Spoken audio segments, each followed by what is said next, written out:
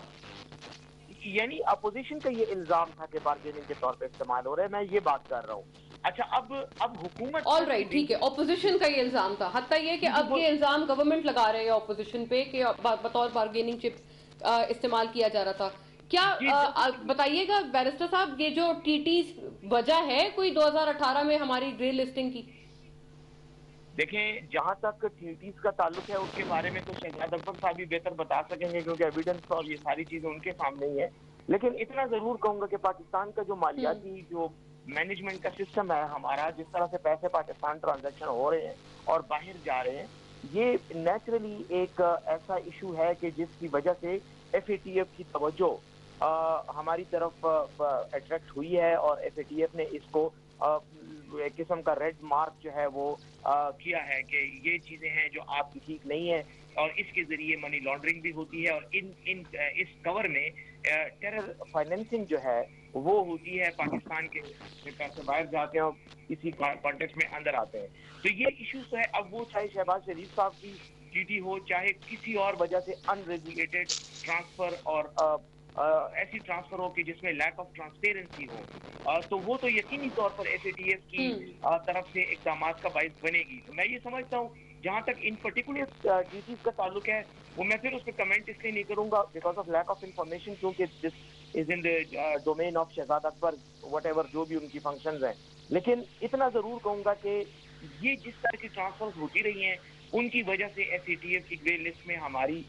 جو اس وقت نامزدگی ہے وہ ایک فیکٹ ہے. اب جب تک ہم ان ٹرانسفرز کو پروب نہیں کریں گے اور ان کے حوالے سے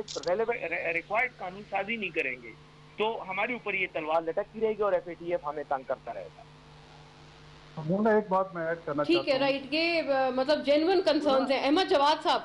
آپ فرمائیے گا, آپ کو کیا لگتا ہے یہ اپوزیشن تو آپ کے اس الزام کے بعد آپ کو پتہ ہے انہوں نے تو ریئیکٹ کیا ہے, ان کے حساب سے اپوزیشن کا ویو یہ ہے جو گرے لسٹنگ ہے وہ تو ٹیرر فائنینسنگ سے ہوئی ہے, اور اس کا یہ جو مشکوک ٹرانسفرز ہیں پیسوں کی بیرون ملک اور then back again to the country, ان سے کوئی تعلق نہیں ہے. دیکھیں مونا, یہ منی لانڈرنگ جو ہے ایک بڑا بنیادی ایشو ہے ایف اے ٹی ایف کے حوالے سے. ٹیرر فائنینسنگ جو ہے وہ کبھی بھی کوئی اس کی جو منی لانڈرنگ یا اس کی جو منی ٹرانسفر ہوتی ہے اس کے اوپر کوئی ٹائٹل نہیں لکھا ہوتا کہ اس نے ٹیرر فائنینسنگ کے لیے استعمال ہونا ہے. جب بھی ڈرٹی منی جو ہے منی لانڈرنگ ہوگی, اس کا استعمال جو ہے وہ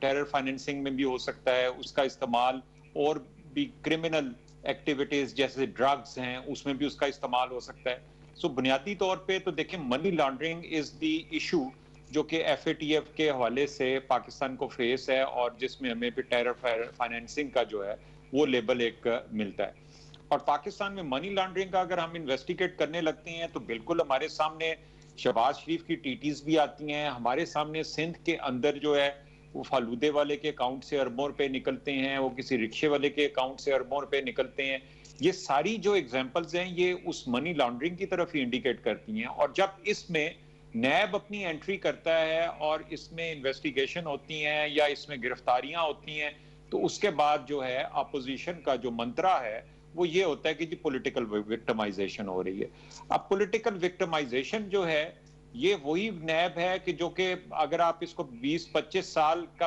پاکستان کی ہسٹری دیکھیں تو پاکستان کی ہسٹری میں سب سے پہلے اس کا آغاز جو ہے احتساب اتھارٹی جو پی ایم ایل این نے سیف الرحمان کی سربراہی میں بنائی تھی, اور اس کو اگر ریکال کریں تو وہ پولیٹیکل وکٹمائزیشن کی ایک ورسٹ ایگزامپل ہے. اور اس کے بعد مشرف صاحب نے اس کو نیب جو ہے اس کو بنایا اور اس کا بھی انجام جو ہے کلمینیشن جو اس کی تھی وہ اس چیز پہ ہوئی کہ این آر او اگر آپ بھی چینج نہیں کریں گے تو پھر کیا فرق ہوا؟ آپ نے بھی چینج نہیں کیا، انہوں نے بھی نہیں کیا تھا۔ جی میں اسی پہ ہی آ رہا ہوں۔ دیکھیں اب جو ایف اے ٹی ایف کے ساتھ اپوزیشن نیب میں جس طرح کے قوانین میں تبدیلیاں چاہتی ہے وہ تو ایک آپ کہہ سکتی ہیں کہ ایک ان آفیشل جو ہے وہ این آر او بیسیکلی لینے کا ایک طریقہ کار ہے۔ پاکستان تحریک انصاف کی حکومت نے نیب اور جوڈیشل ریفارمز کے حوالے سے اپریل 2020 میں جو ہے ایک کمیٹی بنا دی تھی اور اب نیب کے حوالے سے جو ہے وہ ساری جو اس کی ریکمنڈیشنز ہیں وہ پارلیمنٹ میں جمع کروا دی ہوئی ہیں۔ اب یہ پارلیمنٹ میں اپوزیشن اور حکومت نے مل کے اس کو پاس کرنا ہے، لیکن اگر اس کو پاس کرنے کا مقصد یہ ہے کہ اس کے اندر ایسی شقیں شامل کی جائیں نیب کے اندر کہ جس کی وجہ سے آپ کہیں جی کہ 98 یا 99 سے پہلے کے مقدمے ہم ٹرائی نہیں کر سکتے یا 1 بلین سے اوپر کے مقدمے ٹرائی نہیں کر سکتے۔ ٹھیک ہے، مجھے الاؤ کیجئے گا احمد صاحب، میں اسی آپ کے کامنٹ کے ساتھ میں تیسرے اپنے ٹاپک کا بھی رخ کروں گی۔ یہ جو این آر او کی بات ہے جو ایک اور دفعہ بازگشت شروع ہو گئی ہے، احمد صاحب نے اس کے اوپر کامنٹ کیے اور احمد صاحب اس پہ اپنا کامنٹ آپ مکمل کر دیں۔ This is indeed my third topic as well کہ آپ دوبارہ سے این آر او کا الزام لگا رہے ہیں جبکہ اپوزیشن بار بار آپ کے این آر او کا الزام رد کرتے آئے ہیں پہلے بھی۔ دیکھیں اصل میں تو مسئلہ ہی سارا پولیٹیکل، آپ اس کو ایک بڑا ایک چھوٹا سا نقطہ ہے کہ 10 سال تک پاکستان پیپلز پارٹی اور پی ایم ایل نے نیب کے حوالے سے کبھی ان کو کوئی ریزرویشن نہیں ہوئی۔ یہ دو جماعتوں نے اپوزیشن اور گورنمنٹ میں ہوتے ہوئے آپس میں ایک کنسنسس سے اس کے چیئرمین کی تعیناتی کرتے تھے تو ان کو ایک کنوینئنس تھی، ایک میٹر آف کنوینئنس تھا۔ لیکن جیسے یہ سلسلہ ٹوٹا کہ دونوں جماعتیں اقتدار سے باہر گئیں اور وہی چیئرمین جو انہوں نے نومینیٹ کیا ہوا تھا اس کے تحت جب ان کے ان منی لانڈرنگ اور اس کرپشن کے حوالے سے جب انویسٹیگیشن ہوئی تو انہوں نے اس کو پولیٹیکل وکٹمائزیشن کا نام دے دیا۔ اور اب اس میں کوئی بھی اس میں جب یہ ضمانتیں لیتے ہیں اس پہ تو یہ اس کو اس کے اوپر بڑا پرائیڈ فیل کرتے ہیں کہ یہ دیکھیں ہمیں تو ضمانت مل گئی ہے، لیکن دوسری طرف جب نیب اپنا انویسٹیگیشن کا کام کرتی ہے تو یہ کہتے ہیں پولیٹیکل وکٹمائزیشن ہے۔ تو اصل حقیقت یہ ہے کہ نیب کے اوپر جو اعتراض ہے وہ اسی لیے ہے کہ ہمیں این آر او چاہیے۔ اب وہ این آر او جو ہے وہ کبھی ایف اے ٹی ایف کی آڑ میں جو ہے حاصل کرنے کی کوشش ہے، کبھی اس پہ پولیٹیکل جو ہے ایک ریزسٹنس کریٹ الگ الگ پہلوؤں سے آپ کا خیال ہے کہ این آر او مانگنے کی کوشش کی جاتی ہے۔ جی سیف صاحب، بیرسٹر سیف کا کامنٹ پھر senator Niazi. I am limited on time, please briefly gentlemen. دیکھیں جی، جہاں تک یہ این آر او والے الزام کا تعلق ہے یہ کوئی نیا الزام نہیں ہے۔ میں نہیں سمجھتا کہ موجودہ اپوزیشن پہلی بار لگا رہی ہے، یہ ہمیشہ اپوزیشن کی طرف سے گورنمنٹ پر الزامات لگائے جاتے رہے ہیں۔ اگر آپ اس نیب کی پوری ہسٹری کو پیچھے دیکھ لیں تو جب یہ احتساب بیورو ہوا کرتا تھا اور سیف الرحمان صاحب مسلم لیگ نون کی حکومت میں اس کے چیئرمین تھے، اس دور میں پیپلز پارٹی کے لوگ الزام لگاتے تھے کہ ہمارے ساتھ جو ہے وہ وکٹمائز ہمیں کیا جا رہا ہے، اور حکومت کہتی تھی کہ یہ ہمارے ساتھ ڈیل کرنے کے اس میں یہ ہمارے آگے لیٹے ہوئے ہیں، ہم سے ریلیف مانگ رہے ہیں، کمپرومائز کر جائیں تو یہ ان کا گلہ ختم ہو جائے گا۔ پھر دوبارہ جب آئی حکومت مشرف صاحب کی، اس وقت اپوزیشن کی طرف سے یہی پرابلم تھے۔ اس کے بعد آپ دیکھ لیں پورا سلسلہ، یہ 1997 سے یہ سلسلہ جاری ہے اور یہ 2020 آ گیا۔ جہاں تک اب نیب کا تعلق ہے، ظاہر ہے نیب ایک وائٹ کالر کرائم کے حوالے سے پروزیکیوٹنگ اور انویسٹیگیٹنگ ایجنسی ہے، انہوں نے تو کوئی کام کرنا ہے۔ جب کریں گے تو جو پولیٹیکل سرکلز ہیں ان کی طرف سے ان کو ڈسکریڈٹ کرنے کے لیے اس کے سوا کوئی ان کے پاس آرگومنٹ ہی نہیں ہے کہ یہ ہمیں وکٹمائز کر رہے ہیں۔ جہاں تک حکومت کا تعلق ہے، اگر دیکھا جائے تو جس طرح میں بات کروں کہ ابھی کل تک یہی بات چل رہی تھی کہ اب نیب کا قانون جو ہے اس میں امینڈمنٹ کے لیے اپوزیشن اس لیے تیار نہیں ہو رہی تھی کہ they were accusing the government کہ آپ ہماری آرم ٹیسٹنگ کر رہے ہیں۔ تو اب میں احمد صاحب کی بات سے ایگری کرتا ہوں کہ دیکھیں کہیں سے تو آپ نے سٹارٹ لینا ہے۔ اگر آپ ہر جگہ اس کو ہاں، جہاں تک تعلق آرم ٹویسٹنگ کے حوالے سے کسی انلیگل پروسیجر کی ہے تو وہ آپ اس کے لیے عدالتیں موجود ہیں، عدالتیں آپ کو ریلیف دینے کو تیار ہوتی ہیں۔ ابھی ریسنٹلی سعد رفیق صاحب کو جو ریلیف ملا ہے تو وہ ایک طریقہ کار ہے، اگر آپ وہ پروسیجر اپلائی کریں گے تو پھر یہ بحث ختم ہو جاتی ہے۔ اور بہت سخت ریمارکس بھی آئے ہیں ساتھ میں۔ جی سینیٹر غوث نیازی فرمائیے گا، آپ